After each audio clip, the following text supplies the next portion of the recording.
Kaya pala ganito ang naging resulta ng kapalaran ko. Kasi alam ng Diyos na kaya ko. Sa edad kong to, napagod na akong magmadali.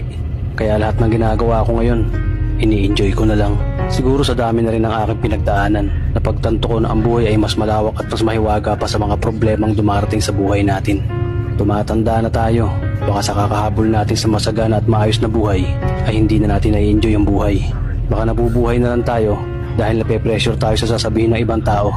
Marami na rin akong mga naging maling desisyon sa buhay, pero lahat yun nagsilbing aral sa akin at natuto ako sa mga pagkakamali ko. May mga taong sobra nating mamahalin at bibigyan ng halaga, pero ibabalik lang sa atin ay kabiguan at matinding trauma. Kaya wag nating liliunin ng mga taong tulad nila dahil mas payapa kapag hindi ka na interesadong malaman pa kung ano pang balita sa kanila. At wag mong idepende ang sarili mo sa kahit kanino. Tandaan mo, kahit sarili mong anino, iiwan ka din nito kapag madilim na ang paligid mo.